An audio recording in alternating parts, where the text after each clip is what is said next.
अहमद बिलाल महबूब साहब, ज़ाहिर है अदालत ने कहा था कि स्टेट बैंक फंड्स एलोकेट करे, जारी करे, वजारत ख़जाना भी इस हवाले से इकदाम करे और बाद में फेडरल गवर्नमेंट पार्लियामेंट से अप्रूवल ले ले। मगर वजारत ख़जाना के ज़रिए पहले काबीना, फिर काबीना से पहले ही पार्लियामेंट और पार्लियामेंट से पहले ही मना हो गया।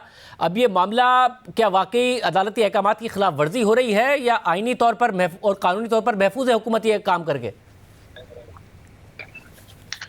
देखिए, जो हुकूमत जो ये काम कर रही है वो तो बिल्कुल आइन और कानून के मुताबिक कर रही है, कम से कम इस हद तक कि इस फेडरल कंसोलिडेटेड फंड में से जो पैसे निकालने का या उस पर से रिलीज करने का इख्तियार है वो सिर्फ वफाकी हुकूमत का है, subject to the approval of the parliament.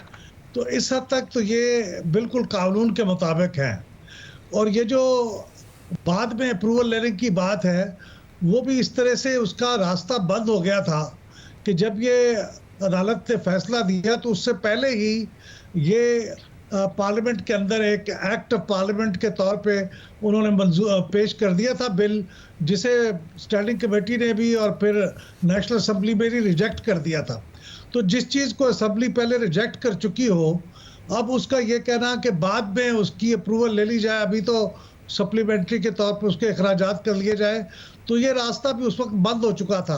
और आज भी यही कैफियत है कि आज भी यही फैसला हुआ है।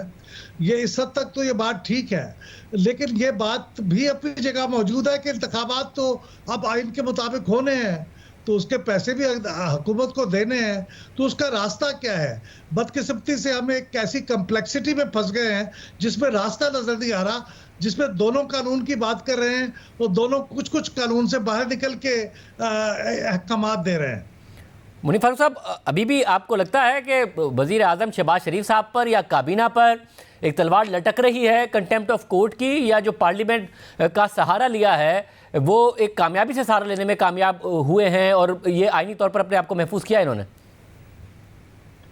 बहुत शुक्रिया शाहजेब साहब। देखिए, आम तौर पर कानून के अंदर या आइन के अंदर बहुत से रास्ते मौजूद होते हैं, और जिस तरह एक कॉन्सेप्ट है कि आप लेयरिंग करते हैं, वफाक या हुकूमत लेयरिंग करती है, लेयर करती है, खुद को इंसुलेट करती है कानून से और बचाती है बहुत सारे प्रॉब्लम से खुद को। मियां शहबाज शरीफ साहब की हुकूमत भी इस वक्त कुछ इस तरह से ही कर रही है।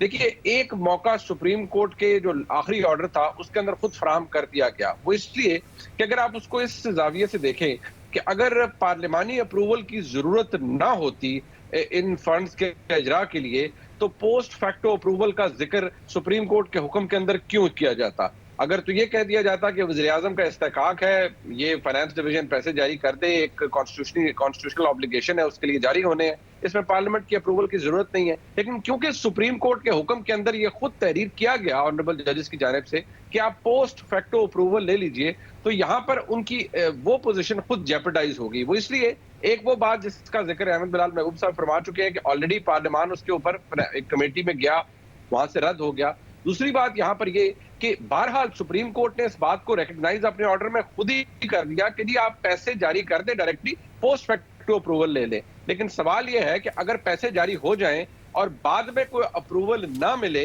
तो वो किस खाते में होगी? क्या जो पोस्ट फैक्टो अप्रूवल है वो उसकी कोई आईनी कानूनी हैसियत नहीं है? सवाल इस तरह से नहीं है।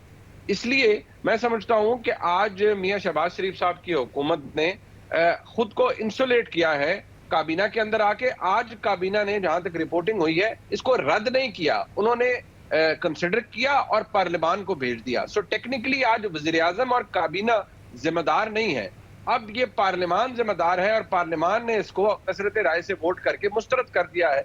अब यहाँ पर वज़ीर आज़म को आप किस कानून के तहत या किस तरीके के तहत कंटेम्प्ट में धरेंगे? वो तो कहेंगे जी कि ठीक है, बेशक हमारी सेंस पहले मौजूद थी, लेकिन आपके हुक्म के मुताबिक हमने सुप्रीम को, ये वाकई सुप्रीम कोर्ट के अपने फैसलों के अंदर तहरीर है कि वो अथॉरिटी जिसके पास इस्तेकाक नहीं है कोई काम करने का, किसी भी अदालती फैसले से उसको ये हुक्म नहीं मिल सकता, उसको इख्तियार नहीं मिल सकता कि वो ऐसा काम कर ले। लिहाजा यहाँ पर उन्होंने खुद को इंसुलेट किया है। काबीना ने आज कोई फैसला भी नहीं लिया, रेफर कर दिया पार्लियामेंट को, पार्लियामेंट ने उसे रिजेक्ट कर दिया। अब पार्लियामान को तो आप, वो एक कॉन्स्टिट्यूशनल बॉडी है, एक पिलर है एक रियासत का, आप उसको तो कंटेम्प्ट में धर नहीं सकते। लेकिन एक बात मैं जरूर कहूंगा शाहजेब साहब इख्तिसार से, कि यहाँ जहां सुप्रीम कोर्ट भी एक्सपीडियंस का मुजाहरा कर रही है, मैं लफ्ज पॉलिटिकल इस्तेमाल नहीं करूंगा अभी तक, लेकिन इसी तरह हुकूमत भी कर रही है, क्योंकि दोनों साइड पर 100% कानून और 100% आइन पर अमल नहीं हो रहा।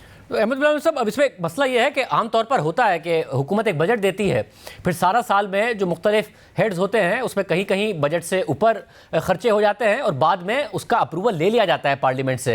ये एक जनरल प्रैक्टिस है, ये होता रहता है सारे साल में। इसीलिए अदालत ने कहा भी कि जी आप बाद में अप्रूवल ले लीजिएगा। अब इलेक्शन कराना तो एक ड्यूटी है, उसके लिए पहले ही पार्लियामेंट ले जाके उसे मुस्तरद करा देना क्या कोई कानूनी तौर पर स्ट्रॉन्ग ग्राउंड्स है? क्या अदालत कल कह नहीं सकती है बराह रास्त कि नहीं जी पैसे अब आपने जारी करने हैं स्टेट बैंक को, मिनिस्ट्री ऑफ फाइनेंस को? देखिए, ये अखलाकी और सियासी तौर पे तो ये बात इस पे एतराज़ हो सकता है, लेकिन कानूनी तौर पे कानून के अल्फाज में जिस तरह से वो कह रहे हैं कि आइन के अंदर लिखा हुआ है 90 डेज में इलेक्शन कराना, तो इलेक्शन कराना है, इससे आपका रास्ता बाहर नहीं निकल सकते।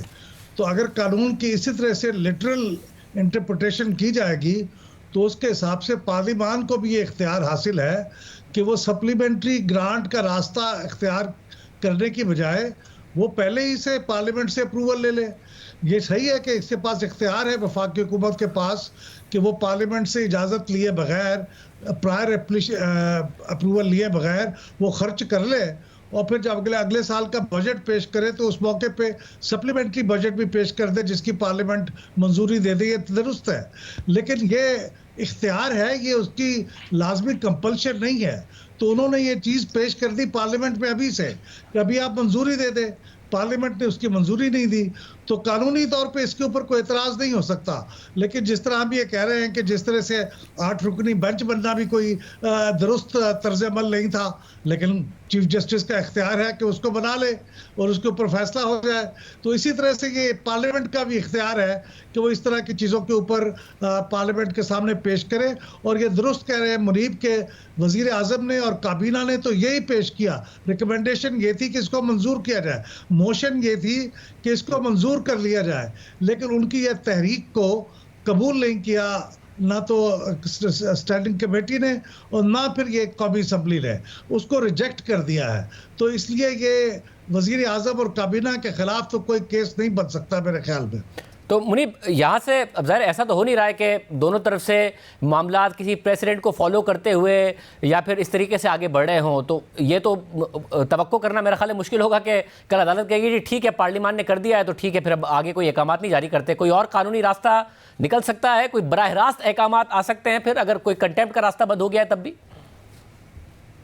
शाहजाद साहब, मेरा नहीं ख्याल कि जो मूड या इंटेंट मुझे नजर आ रही है खास तौर पर चीफ जस्टिस साहब की और उनके जो साथी जज साहिबान हैं उनकी, मुझे लगता है कि वो ये भी कर सकते हैं कि बाकायदा तौर पर उसी वक्त समन करें गवर्नर, जो कायम मकाम गवर्नर हैं या जो डिप्टी गवर्नर हैं, उनको बुलाएं और उन्हें कहें कि हम आपको आधे घंटे का वक्त दे रहे हैं, आप ये पैसा जो है ये ट्रांसफर करवाएं इलेक्शन कमीशन के अकाउंट के अंदर या जो भी तरीकाकार होता है।